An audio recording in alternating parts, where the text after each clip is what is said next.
Welcome to the Aquarian Cauldron. Sacred musings between three Aquarians seeding divine consciousness. Take a seat, darling. The cauldron is bubbling, and so it begins. Hi, welcome to our sacred space here on the Aquarian Cauldron. We're excited for another episode. We have some really amazing topics to get into, but we decided we wanted to start our episodes now with soul reflections, where we'll each share what's been going on in our lives and our soul experience through the last month. So we had a lot happening the last month. What was the new moon in Gemini? And then we had the solstice. And now we have the full moon in Capricorn coming, which is exciting. But to share my experiences last month, the way I experienced the new moon in Gemini as well as the solstice is they were both a portal. Like it felt like I actually stepped through and moved through a portal into another timeline of a sense. So with the new moon in Gemini, it was actually really amazing because on that night of the new moon, I got to do a night walk at the trails. And so it's so dark out there because there's no moon, but it's beautiful. I know the trails well. I've walked them since I was a little girl. And it was the first time out there I could, like, these bats just started flying around, and I'd never seen a bat up close like that. And I didn't even realize they flew around those trails. So that was almost like the first step through that portal of the new moon for me. And then what came the week that followed was interesting because I had a lot of like discord in my home life here in my home because of the inner expansion that was happening. So moving through these different new levels of myself and decisions that I'm making differently, and seeing how the people I live with kind of like friction against that. They're like, wait a second, that's not your usual pattern. Why are you changing it? And there was this weird like tension, and I had to just walk through it anyways. And before, what I would do is I would stay small and say like, oh, I'm sorry, I don't want to disrupt that, or I don't want them to think less of me or whatever. And now it's like, I can't do that anymore. I have to still make those decisions that feel good to me. And I did that, and it felt so uncomfortable for a while. But then by the time the solstice came around, I had a really quiet solstice. I didn't feel like, I was talking to Erica, and was feeling that energy. But for me, I was very hermited. I got my cycle that weekend. So I was very just like internal. I'd say by like Wednesday after the solstice, it became, I realized I stepped through another portal. And it started there with, I know a lot of people that we interact with know Rebecca Campbell's work, but I attended her solstice ceremony, and she guided us through downloading the sun's light codes into our physical body. And that also incorporated learning to use your voice and your truth. And I'm like, it was perfect timing. And then that it landed on Father's Day, which was in itself an extremely challenging day for me. It just activated me in this whole new way. And then by the time I stepped through that portal into midweek, somebody asked me about my weekend, and I couldn't remember anything. It was just like, it was gone. I'm like, wait, what happened over the weekend? I just couldn't grab onto it. So I was like, okay, I guess I stepped through a portal, and I'm on a new timeline now, and that old timeline is done. So thank you. Thank you, universe, soul, all of it. So that was me. Well, that's a quick summary. Oh, but writing my novels. And I'm inspired to start an herb garden. So I've been out in the dirt, and that's been great to get the hands in the dirt again. I've been external energy way out for 2 weeks, and with the Gemini new moon, you ladies know, but I'm going to show them for the public, right? So I got this done, which was beautiful on the new moon. But wait, there's more. And then this, which actually is mountains with the sun on top. It's an orientation thing. But my tattoo artist, she knows me. She did all that work, and I told her I just want warm on one side, cool on the other. Told her which arm, and she didn't stencil it. She just intuitively just drew it on me, and I trusted her, and I didn't even worry about it, and it came out beautifully. So my skin was burning for a week, leading up to the solstice healing. It feels kind of like road rash, I guess, because I mean, she put layer after layer, beautiful color. And that was really big for me and wanting for a long time. So it was huge because this is the way I communicate through tattoos. I mean, I have a lot, but it's just like, it was amazing. And then leading up to Solstice and Father's Day, I was just on fire all week, just like with work. And I don't know, energy. It was really refreshing.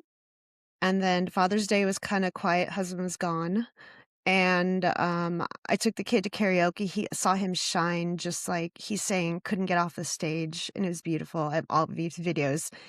And then that same weekend, I had my wedding anniversary and, had an actual date. We've been married, like, way too long, so dates don't happen often, so we had a really nice sushi date and shopping date in Palm Springs in 100-degree heat, but it was great. So, now coming into our full moon, I believe it's on Monday, I mean to ground all that energy because it was a bit much. I don't wanna be like I tend to burn out when too much happens. I have to, like, go within and just kinda quiet down. So I feel like quieting down kinda calling. I'm like, "Okay, I did a lot. Now that's done. Now we're gonna chill." So that is what I have been up to. I don't know, I'm on fire. Uh that's it. It's So amazing. Yay! Mhm. so, That's good. mhm. Yeah, But it's I love always, it. yeah, it's always important to rest. Oh, yeah. Mhm. Yeah, especially when you have all that energy. Um, okay, so my experience, it's been, I don't know how to explain well, the only way I know how to explain it is I have felt light as a feather. Almost I've had days where I've just felt like I'm just on a high. So it makes sense, that both of you are talking about, that just this change, the portal. I did some card pulls, and a lot of it talked about connection, having all this fire. What do you want to do with it? From Gemini new moon to solstice, and the cards are just, a synchronistic when you pull the sun, when you pull lovers, you're like, "Oh, okay, okay, all this fire here." So for me, it's just taking all of the energy and directing it into things that light you up. And for me, it's, just that, directing it into the things that, matter most to me, showing up for, the people in my life and, getting out in nature. And it's magical. Yeah. Yeah, the solstice heat wave out in Joshua Tree has been intense too. Like, we've hit, high 90s, so Mm. we were feeling it. We So had a heat oh, wave a yeah. couple weeks ago. It's Yeah. been nice now. It's been Yeah. like a nice level San Diego. Mm. No climate weather, which is where I'm comfortable. Yep, feeling the heat, Um, ladies. yeah, summer is here. I love it. I Mhm. do. I'm Mhm. I'm not a I'm not a winter person. I don't like the cold. Fresh air is beautiful. Mm. Mhm. Yeah, so we're gonna get into some human design today, yeah? Yes. Renell did Yes. some amazing research. She's got some cool information for everybody who is maybe new to human design, and then we're just gonna have a Well, conversation about it because people it's something that can help everybody learn about themselves. a Change your deeper life. You could insight. change your life. Mhm. Yep. Classes It in is. session. Yeah. I'm ready. Taking all Ready. my notes. Taking notes. Well, okay, so the fascinating thing is that the research that I've done when I first got into it, it was amazing. It's like seeing a different side of yourself, and it's more of an energetic system. And the one thing that I love about Ra Uru Hu is that he said, "Don't take my word for it. You try it. You apply it. See how it feels for you, and then you can come back and and say whether okay, this is me or this is not me, or yes, it did change my life. Hi, my name is Renell. I learned about human design. I'm a projector, and it works." Do we respond with, "Hi, Renell."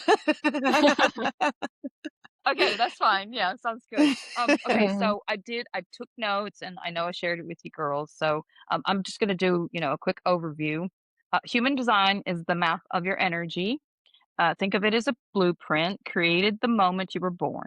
Based on your exact birth date, time, and location, it draws from several systems, including astrology, the I Ching, the chakra system, Kabbalah's tree of life, and quantum physics. It puts them together in a single chart called a body graph. Okay, and then there's three things that you can focus on. When you're first getting into it, you're like, oh, ooh, I don't know what all this is. Mhm. Okay, so there's type, which there are five types. Generators are the builders, manifestors are the initiators, manifesting generators, which are, a newer type. They're hybrids and they're the trailblazers, projectors, us, the guides, and the reflectors. Very minimal amount. I believe that they're 1%. They're discerners. So that tells you a bit about, how many there are. The strategy is the instruction manual. It shows you how you're designed to move in life or through life with less friction, waiting for opportunities to come to you, responding to what's in front of you, or something else entirely. Excuse me. Then there's your authority. The authority is like the inner workings of yourself, like how I make decisions. It doesn't come from your brain; it comes from your body. That's what I like. Like you listen to your body, you drop into your body versus the mind, because your mind can just overthink, overreact. When you find there are times in your life you're like, oh, I don't know, I'm overthinking it, or let me process it some more, versus like your gut instinct going, oh yes, I felt that, I'm going to go with that. So that's the 10,000 foot view. Your type tells you who you are, your strategy tells you how to move, and your authority tells you how to decide. Okay, everything else in the chart, it's like, it goes so much deeper. It's just like a zoom in, to the little details. And I know I shared that with you, in our notes, and we can always go into that later, but it's a great system. I love it. So, Mhm. um, that was something that when we got together, we first met, immediately that's my first thing. Can I have your birth date information? I mean, I feel like that, for me, it just says a lot because it's about, archetypes, symbolisms. And when I found out that both of you were projectors, I thought, this is serendipitous here. We passed the energetic background check. Yeah. Well, people that know me, they say, "Well, if I can't give you my birth date information, what does that mean?" I'm like, "Well, I can't be your friend. Right. I need to know if we can be friends. If you can't share that information with me, then I don't. No, thank you." It's a real thing. Like, I have that itch too now when I meet people. I'm like, I wanna know what their birthday is. I don't wanna be too intrusive in the beginning. Right? But it's fascinating because with Uh, astrology and with human design, you learn so much about them, and then it gives you so much information about how your interaction happens.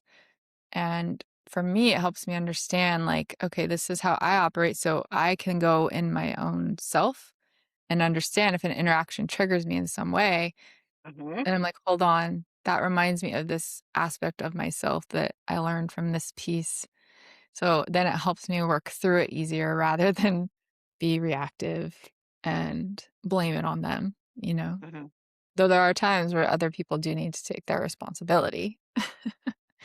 You are stepping over my boundary here. Yeah. Well, you become the mirror, you know? Okay, so this part right here, I think, is good for clarification. We are projectors. That does not mean that we, project onto people that we're just like calling you out or saying random stuff. What it is that our energy, we pierce through people. When we meet, and this has happened a lot, I didn't understand that until I learned about my energetic type, and they immediately want to open up to you. They want to pour everything into you, but it is our energy that pierces through them and pulls it out of them. And it's not that we're projecting onto you; they project onto us. They mirror to us. We mirror back to them. So then we get everyone's life story all the Yep. time. They Yes. just pour it. I got Mhm. 3 life Yeah. stories, I think, last night out with Oh, friends. Gosh, yeah, the drama. see? Yeah. Yeah, yeah. And that's So it where you feel happens. that need to go decompress now, because Mhm. you got all of that Mhm. information. Yep. Yes. But I we're always felt guides. We're guides. So, mhm. from our lived experiences, they energetically sense that. There's an unconscious uh magnetism to want to gravitate towards you, and they don't know why. Why am I so attracted to this person? Not in a physical sense, but energetically, why am I so attracted to this person? It is because there is something there that they energetically feel that is good for them, whether they consciously know that, right? It's a feeling Then safety too, that I'm yes. safe talking to this person, they will Mhm. listen, they might Mhm. reflect back, hopefully they reflect back what I'm telling them, and maybe I don't know that they consciously think they're a guide necessarily, but they're No. like, "I feel at ease. Mhm. I feel that I can be honest and not worry about being judged." Mhm. That's my 100. experience.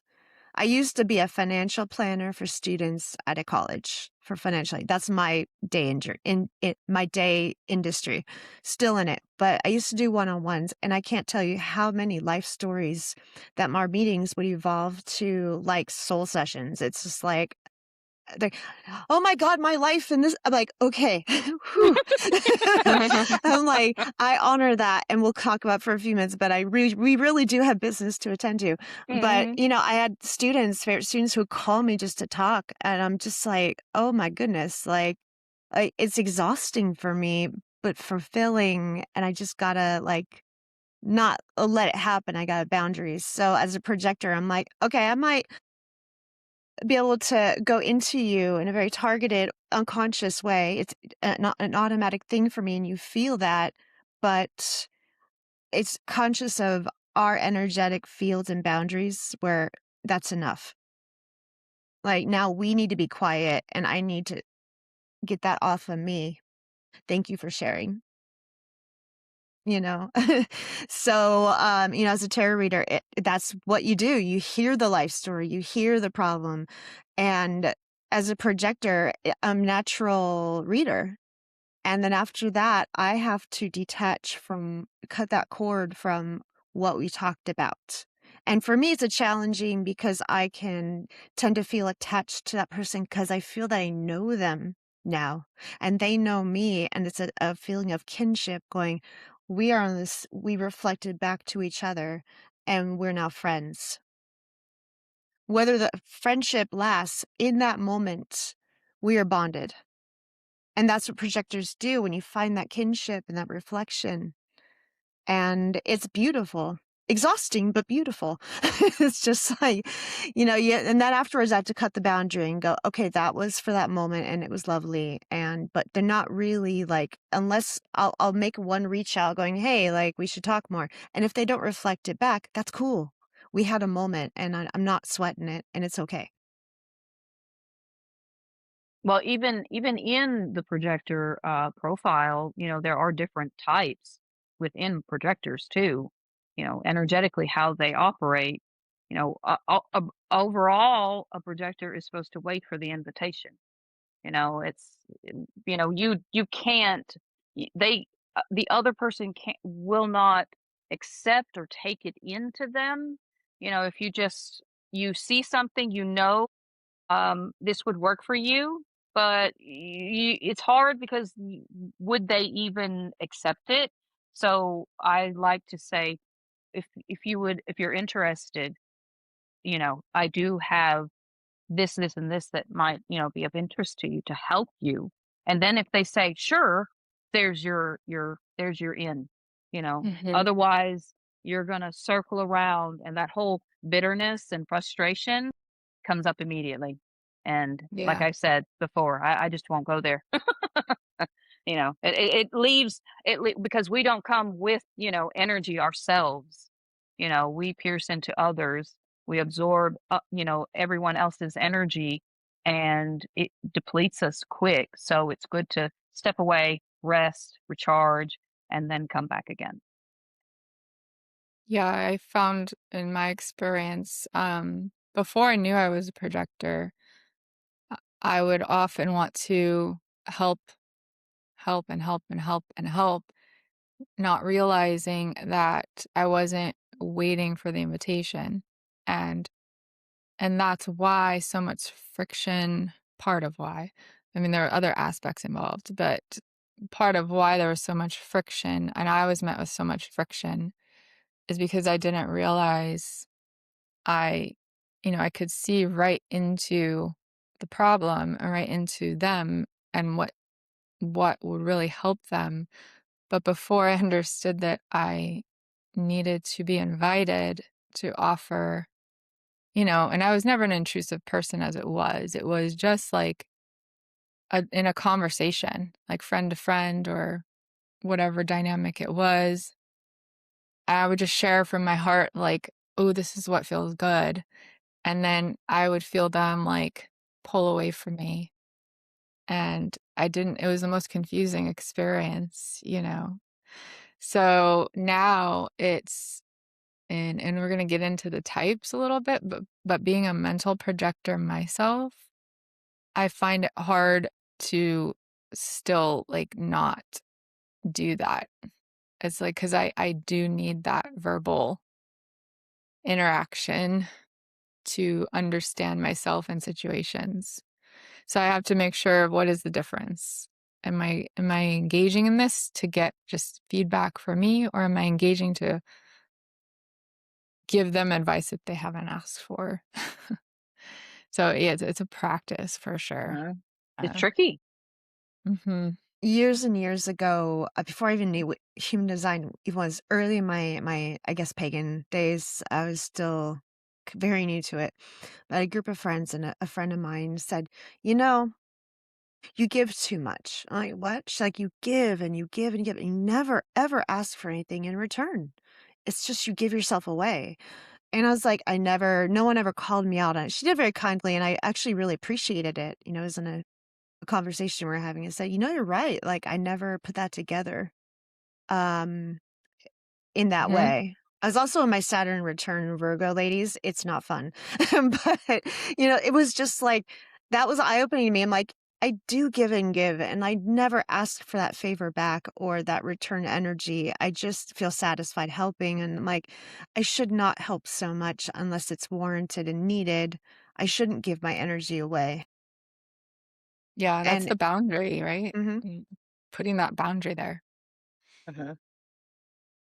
Most Because definitely. I think it's I don't know, if I think we need to, in our own way, obviously we are still human beings, we're all human beings, so we have to be able to ask for help too, and we have to remind ourselves that we The can't hardest just thing keep ever. we I have can't s just keep giving. I But know. I get it because I've been built the same way for a long time. Yeah, I'm like, "No, I can do it. It's my thing." And then when I ask help, it's like there's no other recourse. And then I'll ask for help. And by that point, I'm in dire straits. Like, I'm just already Right. frustrated. Well, So, going deeper into your design, I've learned that you are here to offer the collective humanity, something. It's a you're the guide, yes. In what way? It's for you to decide. But overall, it's the projector is a newer energetic blueprint well, we've had the older ones are generators and manifestors, and they, come with such power within them. I have generators. I have a generator and a manifesting generator in my life, and it is phenomenal to watch them. They drain me, and I'll say, "Oh gosh, guys, okay, I have to step back. I need to be in my hermit phase. I need some alone time." But, it makes a difference, when you step away and say, "Look, I just need some time for myself to recharge," because, there are just things that, will drain you quite fast, and you don't wanna be left with being frustrated or even, just tired out completely. So it does help, to step away. Being okay, so the I think the different types of projectors. I don't know if you guys each want to share what your projector type is. You can go ahead if you'd like. Yeah. Hmm. I mentioned mine. I am a mental projector. Mhm. So this means that I need a sounding board to find clarity. And, it took me a minute. I knew I was a projector for about a year until I understood that I was a mental projector under that umbrella. And it helped me understand a whole other layer of myself because I always used to kind of feel guilty about it too, that I I feel like I bother people sometimes because I do need that to where I need to voice it, but I didn't have the words for it. But I just always knew, like, when I had something I was thinking through or a situation I was feeling unsure about, I always felt the need to talk to somebody I could trust to like sort it out. But then I used to kind of beat myself up about it too, because I would like, why do I have that need? I felt like I was needy in a way because I didn't know how to resolve it for myself. But that's not to say, there are times when I can go quiet, like pull out the cards, get the journal out, and the clarity comes that way. Like that's why I think I'm so drawn to writing and storytelling too, is because is its own kind of soundboard in a way where I'm typing and I'm creating these characters that almost talk back to me. And that's become a beautiful experience too. So, but yeah, that's mental projector. Clarity, I'm reading what you wrote right now. Clarity comes from talking it out loud with trusted people and hearing their own thoughts reflected until what's true becomes clear. So, Okay, so on the sounding board, you're not you are a sounding board for yourself. Okay.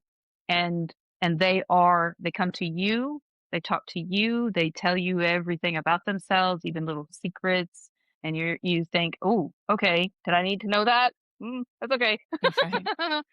But anyway, then you project it back to them, and when they hear it from you, it's like, "Oh, okay, now I understand it. Now I get it." So you are kinda in a loop yourself.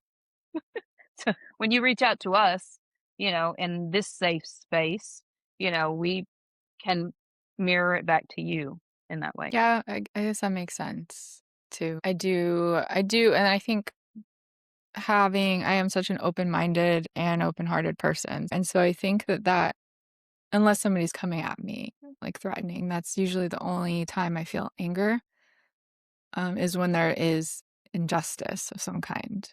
But when people are just sharing with me, it's still easy for me to just like, well, let me just keep the mind open and like try to live from their lens is what happens. I step into their lens a little bit.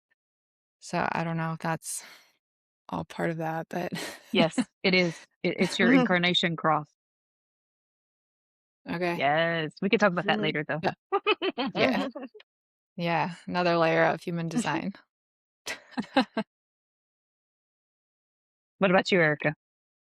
Oh my gosh, emotional projector, like, all the way. And yet I'm so Aquarian, like, I try to detach from the emotions because it gets a little bit, like, much for me, and, like, I'm an emotional and physical empath too.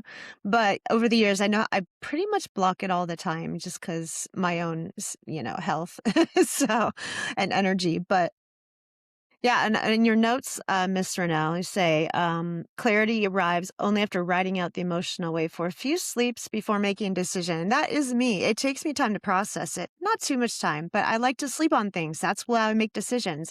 My dreams will like sometimes resolve it and help me come to an understanding about things. And then because I'm so research oriented, investigator oriented, I have to like go down every like rabbit hole before I do that. It takes, like, a little bit. I'll have the emotional part about how I feel about doing this or people coming at me or whatever decision I'm making, whatever experiencing I'm having at the time. It's just I need a few minutes. And so when I get in a conflict and it explains why when I get in a conflict, I, like, shut down pretty easily. Hmm. And it's seen as, like, a bit of fragility. I'm like, "It's not. It's just that I need a moment or 5." Like, I can't be in this constant, like, give and take and just be right there, and I'm just not that way. I need a moment. And so the few sleeps is absolutely correct, like, when I got in a like, when I bought my car, um I got a surprise offer from my bank saying, "Hey, guess what? You've been doing really good with your stuff, so here's a car offer. You didn't ask for it, an invitation, right?" I had a paid off car. And I was like, I wasn't looking for that, but the things aligned, and I slept on it for like 2 nights, and then I literally had dreams of, "Hey, this is what you need to do." And I did that and it worked out really nice. So like, that's kind of how my life is. Of course I researched and did all that, but like I weighed all the options and like that analytical mind mixed with the emotional response to what I want to do. How do I feel about it? How does it feel right? But does the research back it up? And I have to think about it. So that's absolutely me. Like I can't be spontaneous. And usually when I'm spontaneous, it always bites me in the ass every time. I say the wrong thing. I make a poor decision. I like it. It doesn't usually work out well for me. I really have to slow down and go, should you? Right? So, yeah. Well, I do love how you don't realize that you were already operating that way, but when you have this system mirror to you exactly that, you're like, "Oh, wow, yes, I get it. This is exactly how I operate," but it puts, words to it. You're like, "Okay, now I'm very aware of this and how I operate energetically. So let me be conscious of that. And I don't want to be the thing is you don't want to be so wore out that you are sick because it does affect our nervous systems. Oh, yeah, that happens. It does. I don't know how many times before learning about me being a projector and how I operate, I was sick all the time, or well, not all the time, but still, you can change those little things and see it in your waking, in your life, how you do operate and how you can prevent those things from happening. Set up Yeah. boundaries, take time away. Um, I'm a splenic projector, and what that is I have an instant knowing. I'm always in the now. And I think that was pretty evident with our energetic check-in. I didn't go and write notes to it. I was just like, I think I'll just, fly by the seat of my pants here. But it's like my intuition is always on fire or it's always on. And I don't know how many times in my life I had this instant feeling and it was either not good for me, no, I'm gonna change, directions, and it's helped. I mean, I don't know further on down what that looks like, but I listen. I listen to my body. And when it says I get a hit of no or a yes, then I'm all in or not, basically. Yeah. So I definitely see that. I've seen that in you from our interactions. But I think too, what I love about human design and when you put it with astrology. So let's say okay, I'm a mental projector. And say there's another mental projector right here that we have almost the same human design, but like say I'm an Aquarius sun, an Aries moon, Capricorn rising. Their astrology is something entirely different, and those two mix together and like make this unique blueprint, fingerprint for each person, which is why I love, and there's all the other things too, like the gene keys and Oh, the other I ways to l learn about yourself. Yes, gene Gene keys. Keys, beautiful. Go ahead. Yeah, and so all those little pieces come together and really make you this one unique expression of a soul. And that's why right now for me, I just focus usually on the human design and astrology of somebody because it's too much information to know about everybody.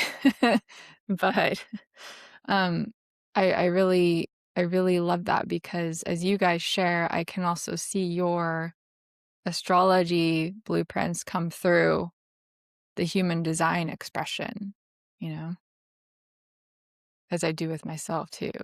Like all of the air, like in Aquarius being the air, being the mental projector, kind of being more detached, which is what the mental projector feels like sometimes. I feel very detached, but, you know, also think it's necessary to, like, for the boundaries, for now that I understand it, I'm setting clear boundaries with people.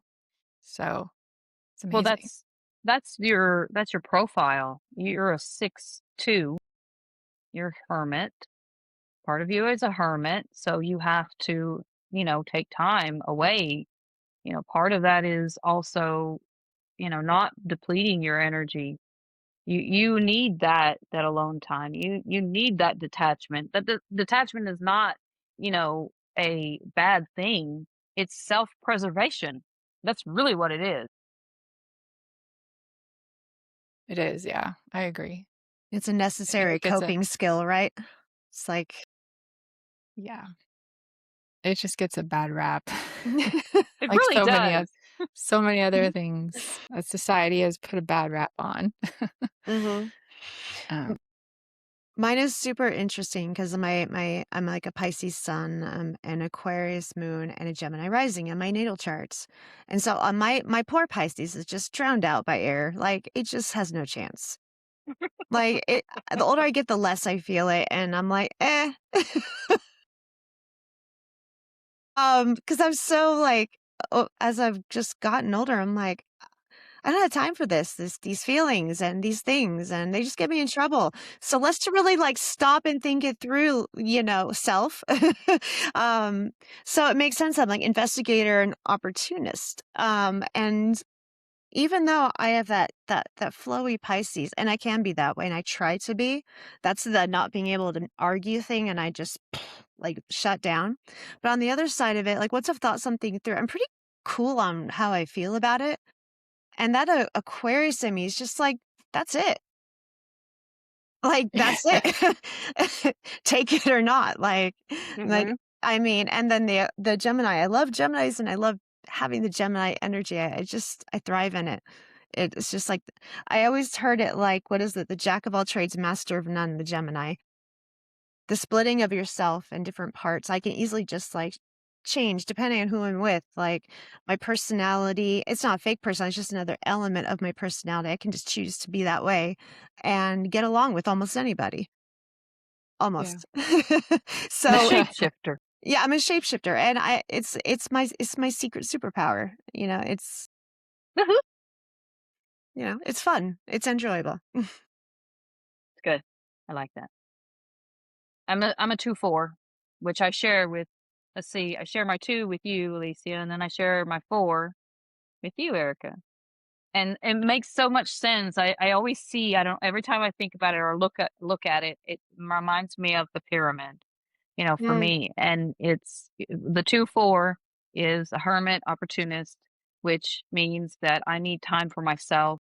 I go out into my network and I interact, I connect, I go out and I see, oh, okay, is this what you guys need? I'm going to come back now. I need to rest.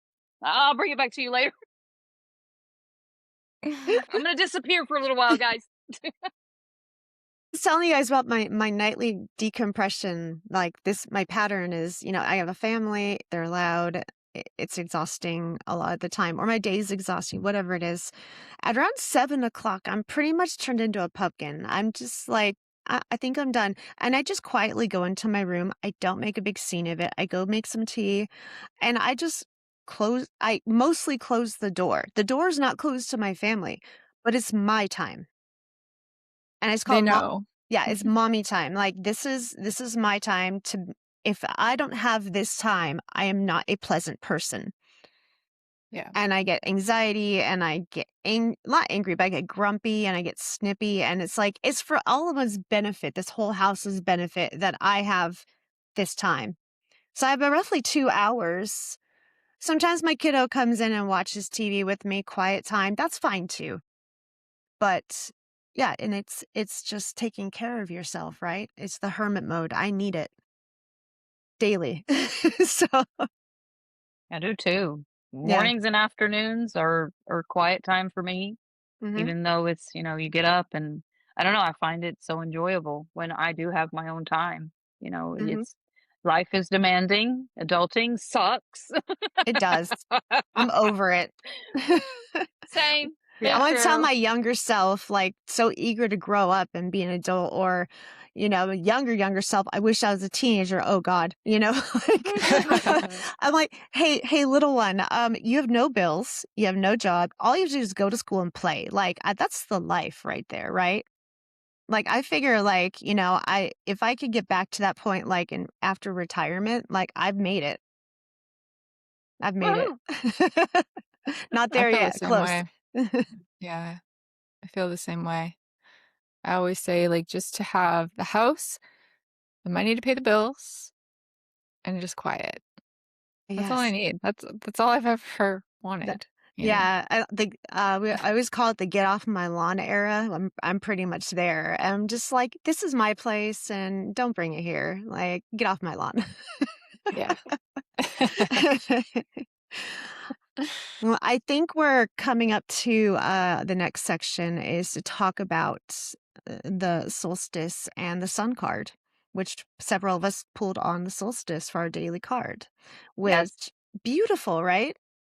Um, I'm hoping the camera will be kind to me, but I have another book report on the sun card because yes, because the books I have, I could go, I'm just gonna bullet point this, but no, this is not how I operate. I must offer all the beautiful, soulful, like reflections that I got from from my research over the last few years on the sun card. I've written about it on my Substack, and it's just every time I go into it, it's just like juicy. So, the sun card is here we go. I think it's being nice. There we go. Yeah, This I is could see it. the eternal child, just in a state of joy and exuberance. You see all the red there? It's beautiful. The sun, the sunflowers, and this is Litha or the solstice. And it's when everything just opens up. It's not spring blooming. It's like the fire, the sun, the heat, the energy is here. And like we talked about, I certainly did feel it. I have way too many tarot decks. They're right up there, and I even got rid of them. I still have like 20 of them, but I have this really cool deck that it's called. I'll show you. It's called Tarot of the New Vision, which I Mhm. love. Because what it is it offers. Well, this is a normal one, right? You see the face of the eternal child, the flag, the sun. But what it offers is the other side. Like, what is that? It's like, if you're looking at it this way, it's like, how about look at it this way? And the sun card becomes the back of him. He's looking right at the sun. And you can actually see the feather, I guess, headband on him that I don't always see when I look at that. You don't see the wall anymore. And I'll put them side by side. Mhm. And so you can see what that person in this card is looking at and experiencing. And I think they're powerful, powerful cards. So there's a book called The Complete New Tarot, and they try to go to the source back hundreds of years to the European version of the tarot. And I really just adore this quote. And I'm going to read it because it just says so much. Says, the naive child is still in the womb. The soul aims at living on earth. A person sets out to live. A new human develops by means of solar intelligence, the power necessary to be born on earth later, then to be the light to others. The unborn child illuminates the lives of others through offering potential perspectives. The world receives spiritual powers, light, and insight. Our development and helping others go hand in hand. It's a little deeper than that joy. There's usually people say joy. Yeah. I've And always had a problem with just the joy. It Mhm, doesn't they can't sink into mhm, it. So I love yeah. this. And there, right next to this card is the moon card in sequence. So it's the moon, then the sun. So 18, then 19. And the moon and the sun are intrinsically linked. Like, you cannot have a sun without the moon. In fact, the sun is represented in the moon card.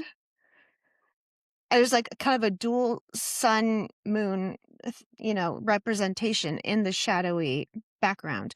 But then the sun comes out in the next card fully, and the eternal child rises from the unconscious to the conscious world. He's born.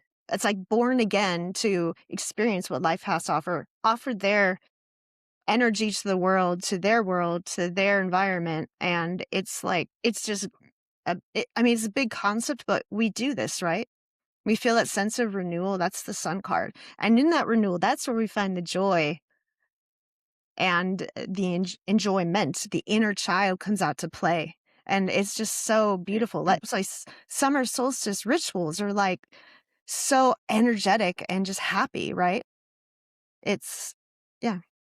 Renell. I have a question. Mm-hmm. Okay, I can't help it. Um, That was cute because in she called on you like you were a student. Class in I did. session. You Yes, did. I don't. I'm so super conscious of interrupting people. Yes. I am, and in the back of my mind, I go, can I interject now? No, I I'm just gonna raise finished my my hand. paragraph. I read my Okay. quotes. Okay. Okay, so my question is this. In your research, was there anything that talked about solar consciousness? Yes. And let Really? me locate. Yes. Yes. Yes. Ooh. It's in the Okay. moon and sun relationship, my dear. Okay, I'm gonna read this. There's lunar consciousness and no, it's actually lunar versus solar consciousness. They're two different elements, and they must coexist together. They cannot coexist without each other. So lunar consciousness, the moon card, draws us down and in, connects us to the unconscious world of symbol and intuition. So that's when we do our shadow work, when we go in hermit mode. It's important work that we have to do to be okay. But the solar consciousness pulls us forward and up. So forward and up. Awakening us to the bright and buoyant clarity of the ego. And that goes to psychology and ego, super ego, all that stuff. Like, it's very Jungian. The sun's joyfulness does not come from static optimism, because that's what a lot of people misinterpret. But from the dynamism of enlightenment. Mhm. And the sun's joy, by which we mean the act of bringing light to all things. So that's where we have the white light, the golden light. Like, why do we have meditations? Like, bring the golden white light around you to protect you, to illuminate you, to get you to your higher self, because you're going up. You're not going down, you're going up. And that's a Mhm. higher self. And it's also the material world. You're in the world. You're bringing your light to the world. Beautiful. Right? I love it so much. Okay, and this is how they interact. The moon waxes and wanes according to her own rhythms. And we know this. We have the moon cycles, mutability and cyclic flow. The sun's blessed constancy gives the entire universe its primordial structure.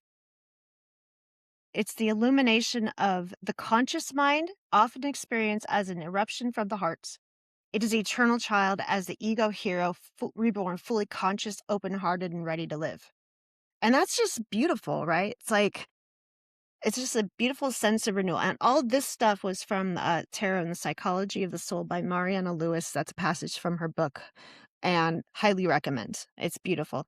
So the numerology, sun is number 19. If you see on there, like you see the Roman numerals there. So it's 19, 9 plus 1 equals 10. 10 plus 0 equals 1. It's a seed card. The seed of consciousness and development and new beginnings and new renewal and joy, which is lovely. Enlightenment and nourishment. This is like, I guess, the summary, the one sentence. If I could give one sentence to this, all of this sun beautiful aspects, is the memories and energies gathered and stored by the moon are released to revitalize the earth. It's a tide of fulfillment re-rising into the light. And isn't that solstice, right? All of Renewal. all the months of winter inward work that we do at the winter solstice, this whole process starts at winter solstice. And through spring, it slowly rises. And by the time we get to summer solstice, we're here. All that work, that moon work, the sun's like, hey, we're here. Let's do it. Like, you know what you got to do. Let's enjoy this. You did all this hard work. Let's enjoy the fruits of our labor. Beautiful. So, yeah, I love this stuff. It's just like, this is my investigator into like the intuitive tarot. It's like, no, I want to know. I want to study going back to the symbolism, going back to the source, because I recently just chucked most of my tarot cards, all the pretty decks. They're beautiful. I have no use for them.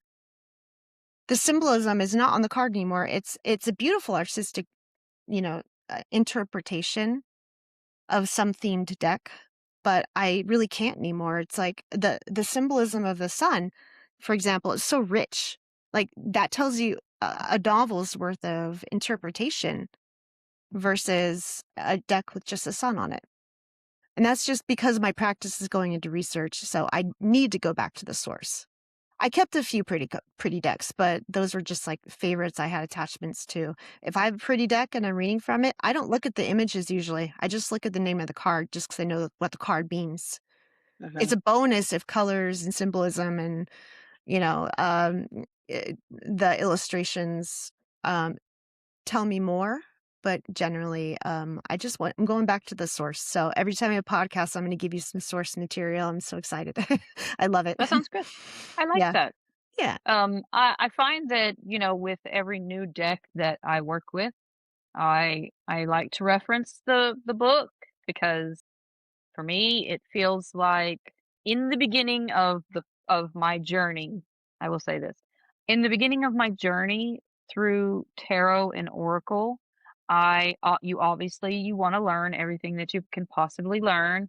For me, it felt like I needed to go deeper. I needed the deeper meanings and symbolism and archetypes that are, embedded with them. But then I got to a stage of, okay, I get it. Now I use different decks and I do reference the books because they, the creator themselves, have been through that process, and they have excavated what they understand for themselves and their lives, and then they pour that all into their creations. And for me, I feel like I'm connecting with that soul. That soul birthed that creation, and when I go and I use that, I'm also interacting with that soul and their transmission too. If that makes any sense. It does. That's why Yeah, it that's why I does. kept a few favorites. And like, because I had that connection to it, like it spoke to me. And one of those is, I'm gonna pimp one out. This is, I get no kickbacks, I promise. The Lumina Tarot. Can I just recommend this one? It is so gorgeous. And like, I mean, look, it's upside down here. Look at these cards. I mean, they're so pretty. And being out in Joshua Tree, we have the Joshua trees everywhere, and I even have them on my property. They're everywhere. And the Hermit card is a kind of priestess, like a a woman like standing next to a Joshua tree. I'm like, oh, so I kept a few because I had that soul connection to it because it speaks to me. But the pretty decks that were just kind of overly optimistic or overly one mood or another, I wasn't feeling it. I gave them all away and it felt good. And I kept what was critical, what spoke to me, what I can read and feel comfortable using. And it's a nice variety. And then Renell, it was all your fault that I bought the Kim Kranz deck. It is all your fault. Oh, It I'm is so sorry. the alchemy deck. Oh my gosh. Oh, I Those object Yeah. know. cards, and I add those to my deep readings as like underlying energies in between pairs and triads, and it speaks every time. So I do mix good oracle with a great spread, and it speaks volumes. So mixing decks, it's become like quite the adventure. It's like, oh, there's Yep. so much potential here. Oh, Mhm. because Right? I feel like we have come in our own expression. We've individualized. We're in an individual self, and then we come back together to form unity. And you find those connections in these different decks or oracles. For me, my first one was the Starseed deck by Rebecca Campbell. Mine Um, too. That was my really? first deck. Yeah, that Oh, was my first wow. deck. Well, Uh, I did get just it was a random, I think it was just like a play deck, really. It was more aesthetic, it was a tarot, but I went into Oracle first with the Starseed. And I read an article the other day when I was doing, a lot of research into human design, and one projector had said, a lot of projectors resonate with being an empath, which I am. I'm an empath too. Star seeds, and I'm like, oh wow, okay, I get it. You, Alicia, mentioned Rebecca being a projector too. mhm. Rebecca Campbell is a projector. I've heard her mention that before, That was which made amazing. sense to me, yeah, because I've been so drawn to her work, which is I was gonna share on the cards things. Like, I've always been more drawn to oracle than tarot. Generally, I love tarot too, and, like, I love what I'm learning from Erica. It's amazing stuff. Uh-huh. When I do it on my own, I am definitely, like, the oracle lady because for me, it's the same like, my soul feels drawn to the images for a reason, and I like to have the variety of the images for different that's why I have all of Rebecca's decks are the ones that have stuck with me because she has the ancient stones, she has the water, she has the rose, the star seeds. Now there's the inner temple, and it's like, for Beautiful. me, the experience of whatever I'm experiencing or what energy I'm feeling for that day, I can almost grab any one of those, and it will align and help me come back to center, look for an answer, whatever it is. But I've also gravitated towards some other oracle decks that I love, and then I inherited some of Erica's pretty decks. Yeah. So They need I a use good some of home. hers. Yeah. I had to pass them along to someone who would love them. Yeah. Yeah, so I explored those as well. But the alchemy deck too My goodness. is one I use all the time now. Can you grab it, Erica, and, like, Of course show I do. everyone You know I do. this deck? Because now all 3 of us own it. Oh my god. All right. I'm gonna take a card out because you just have to see these N- n- beautiful cards. no, Here's the box. now that you brought it up, now I feel like I need to pull cards from the deck. Well, I got it Well, right here, girl. Let's close out with why don't our we solstice card. all Okay. pull one card from our deck since we all Yeah. have it. Yes. I'd have to step Can away you to get go it? grab it. Okay. Yeah. But I'm gonna I show step away. I'm gonna choose one, but I am gonna show just whatever's on top of my stack here, just because it is so beautiful. Look at the shape of these cards, the images, the collage. Kim Kranz is an artistic soul, and I just love her work. So, and Same. there is a pretty thick deck. And when It is. It is you very put in like thick. honeycomb, like, like circle patterns, it turns into like bee honeycombs when you when you like Oh, fit them yes. together. Oh my goodness, right? So Mhm. Have you used any of those the structures in her book? You mean the You know, spreads? spreads. Yes, sorry. Excuse me. I have. I use the 7-card spread that, Oh, that's my you, like, favorite. kinda tier them on top of each other. Mhm. Ooh, that's a lot of information, though, in this deck. Yes. It's a So it lot. is, 7 but I cards. find that they're necessary. Yeah. By the way, today's date is 7, reduced to 7. So 7th portal What on is in the Oh, 7th okay, month. 27.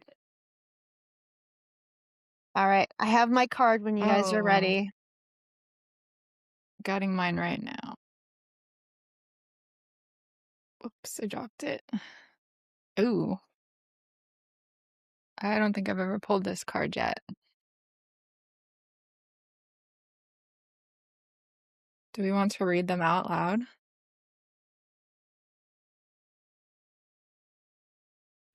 I Go do ahead. see how it's hard to find them in the book, Yeah. though. They don't oh, they do have So numbers, but they're Roman numerals.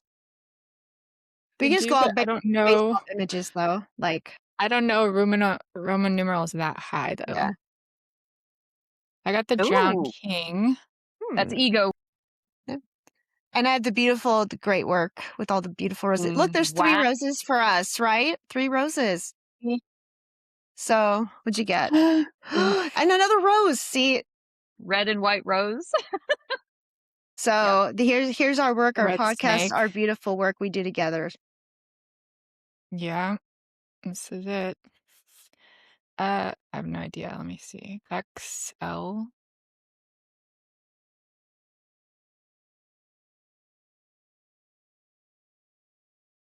Oh, here it is. Want me to read mine? Are we gonna read them? Okay. So the Drowned King, or Rex Marinus, the alchemy name. It says in alchemy, the archetype of the king is often used as a symbol for the ego,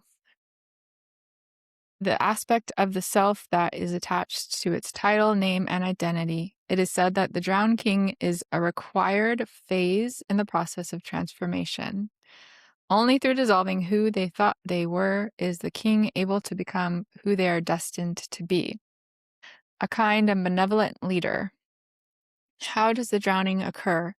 Not voluntarily, that's for certain. Through circumstances beyond their control, the king is brought to their bottom, to their knees. When this card appears, expect a huge blow to the ego, impactful enough that it causes one to turn their life around, prioritizing grace over greed, benevolence over brutality, sovereignty over selfishness. The drowned king eventually resurfaces as a fully changed, benevolent being.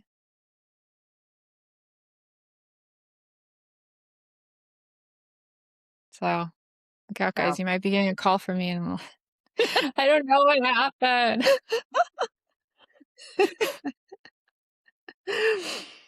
We will not be a cosmic mess, I promise. And Well, then if it's necessary, though. no, we're gonna hold it all together because this is holding us together, right? This is our reading for the day, the great work, magnum opus. It's such a big idea. There's a lot said, but what comes to me is the very end. It says, "You are in the right place, the most important place for you. This is the alchemical garden. Tend to the youngest growth, be delicate and precise."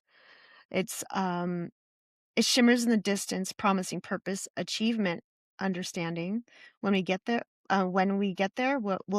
when our efforts be recognized, amidst pressure and expectations, we come to realize each alchemist's life is an accumulation of moments in which attention is placed upon a subject within the lab.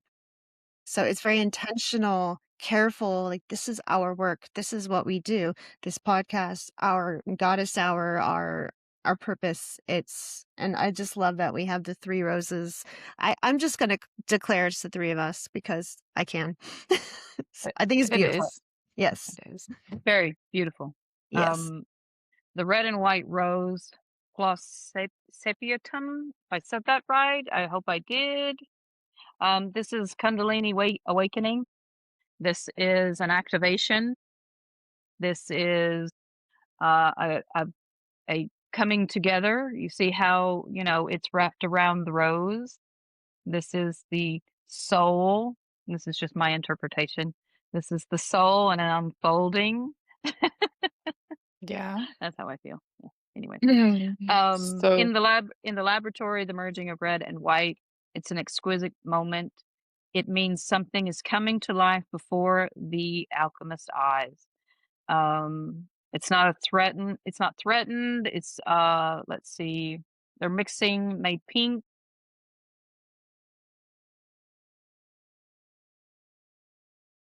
Oh, it represents health and vitality. Oh, physical as a gateway. Wow, stay out of your mind, drop into your body, and in your soul. Those are so three you Beautiful. parts. blend that with this one. Oh my god. Look what was right under mine. Whoa. Wow. You See? you blend you blend these two together, the ego and the body Yes, soul, and then you have the balance. yes. Perfect. I love it. Right next to mine was Jupiter. Oh, Jupiter. Oh, just a beautiful card. Anyway, I believe we are at our time mark for Yeah, we our are. hour, and we're gonna close out. Mhm. So thank you everybody for listening. This is also going to be available on YouTube. The link for that will be below this episode. And all three of us each do have our own work and our own Substacks, and the links to all that, if you want to check them out, are going to be below the video wherever you're watching. So you can find those there. Um, but otherwise, I hope you guys enjoyed this. Yes. Thank Thank you, you. Yes. ladies. Hmm. Thank you. It's Thank you. beautiful. Love you.